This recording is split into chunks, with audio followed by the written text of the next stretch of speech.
মধ্যপ্রাচ্যের আকাশে আজ যেন ঘনিয়ে এসেছে রহস্যের কুয়াশা। মিসাইলের শব্দে কাঁপছে ভূমধ্যসাগরের তীরবর্তী অঞ্চল, আর গোপন এক মিত্রতা বদলে দিচ্ছে আঞ্চলিক রাজনীতির চালচিত্র।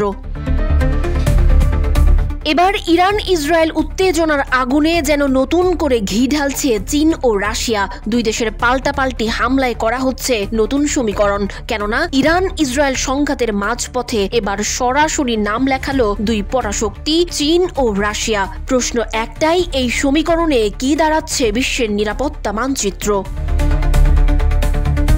ইসরায়েলি সংবাদ মাধ্যম চ্যানেল 14 দাবি করেছে চীন ও রাশিয়া বর্তমানে আকাশপথে ইরানকে অত্যাধুনিক ক্ষেপণাস্ত্র ও সামরিক পণ্য সরবরাহে সহায়তা করছে। সমৃদ্ধির পথে এগিয়ে যেতে দরকার ইস্পাত দৃঢ় ভিত্তি। তাই স্থাপনার স্থায়িত্ব নিশ্চিত করুন সর্বোচ্চ মানের ZSRM ব্রডবার। ZSRM bond to bond. বলা হচ্ছে এই সহায়তা শুধু কূটনৈতিক নয়, এটি কার্যত একটি সক্রিয় সামরিক সমর্থন। গত 14 জুন বেইজিংয়ে চীনের পররাষ্ট্রমন্ত্রী ওয়াং ই এক স্পষ্ট বার্তা দিয়েছেন, যে বার্তায় বলা হয়েছে ইরানের সার্বভৌমত্ব ও আঞ্চলিক অখণ্ডতার পক্ষে চীনের অটল সমর্থন থাকবে। একই সঙ্গে তিনি এটাও জানান যে ইরানের পরমাণু সংকটের কূটনৈতিক সমাধান এখনো সম্ভব।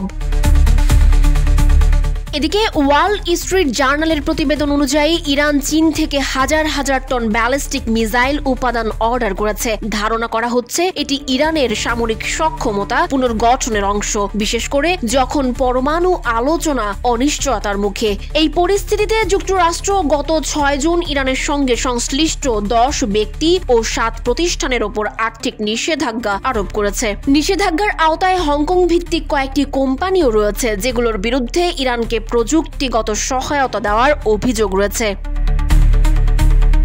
তবে সবচেয়ে রোমহর্ষক ঘটনা ঘটে 12 জুন। ইসরায়েলের এক ভোরের অভিযানে নিহত হন ইরানের সশস্ত্র বাহিনীর প্রধান মেজর জেনারেল মোহাম্মদ বাকেরি, IRGCর প্রধান হুসেইন সালামি এবং 6 জন শীর্ষ পরমাণু বিজ্ঞানী। ইরান তাৎক্ষণিক প্রতিক্রিয়ায় পাল্টা হামলা চালায় ইসরায়েলের লক্ষ্যবস্তুতে। এরপর থেকেই একের পর এক পাল্টা হামলা চলছে দুই পক্ষের মধ্যে। বিশ্লেষকরা বলছেন এ এক অঘোষিত যুদ্ধ, যা মধ্যপ্রাচ্যের উত্তাপকে পৃথিবীর নতুন হটস্পটে রূপ দিতে পারে।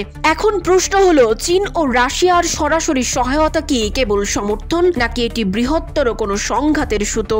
বিশ্ব এখন তাকিয়ে আছে ইরান ইসরায়েলের ফ্রন্টের দিকে, আর এই ছায়াযুদ্ধে প্রতিদিনই নতুন মোড় নিচ্ছে আগামী বিশ্বের ইতিহাস।